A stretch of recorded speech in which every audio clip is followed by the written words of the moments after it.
এই ফাঁসিবাদের অন্যতম পৃষ্ঠপোষক রাষ্ট্রের সর্বোচ্চ জায়গা থেকে জনাব আব্দুল হামিদ পালিয়ে যান এবং রাষ্ট্রপতির এবং এই আমাদের স্বরাষ্ট্র উপদেষ্টার নাটকটা দেখেছেন, কিশোরগঞ্জের এসপিকে প্রত্যাহার করেছে। আচ্ছা, রাষ্ট্রপতি থাকে ঢাকায়, উনি ঢাকা থেকে পালিয়ে গেলেন, সেটার জন্য দায়ী হতে পারে ইমিগ্রেশনের কর্মকর্তারা, সেটার জন্য দায়ী হতে পারে এসবির কর্মকর্তারা, সেটার জন্য দায়ী হতে পারে পুলিশের ঊর্ধ্বতন কর্মকর্তারা। কিশোরগঞ্জের এই এসপি কি করবে? তো এইভাবে উদর পিণ্ডি বুদর ঘরে তারা চাপিয়ে কিছু কিছু উপদেষ্টা আমাদেরকে একটা ভূগোল বোঝাচ্ছে এবং স্বরাষ্ট্র উপদেষ্টা পুরোপুরি ব্যর্থতার পরিচয় দিয়েছেন। তার কাজকর্মের দুর্বলতার কারণেই আজকে আওয়ামী লীগ এখনো ঘুরে বেড়ায়, এখনো আমাদেরকে হুমকি দামকি দিয়ে বেড়ায় কিংবা হাসনাতদের উপরে হামলা হয়।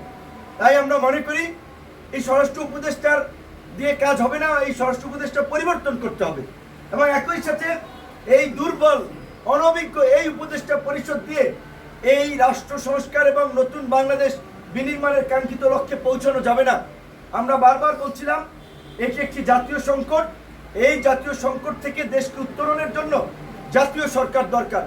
সরকার আমাদের দুটো দাবির মধ্যে একটি দাবি আওয়ামী লীগকে নিষিদ্ধ করেছে, যদিও এটি চূড়ান্ত নিষিদ্ধ নয়, তাদের এই বিচার নিষ্পত্তি না হওয়া পর্যন্ত তাদের কার্যক্রমে নিষেধাজ্ঞা দিয়েছে।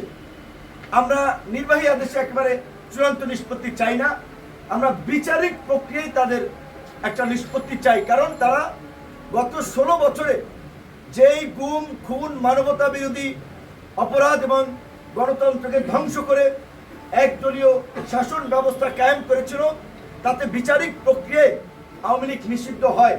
কিন্তু সেই বিচারিক প্রক্রিয়াকে এগিয়ে নেওয়ার জন্য এই একটা ট্রাইব্যুনাল দিয়ে এটা সম্ভব নয়।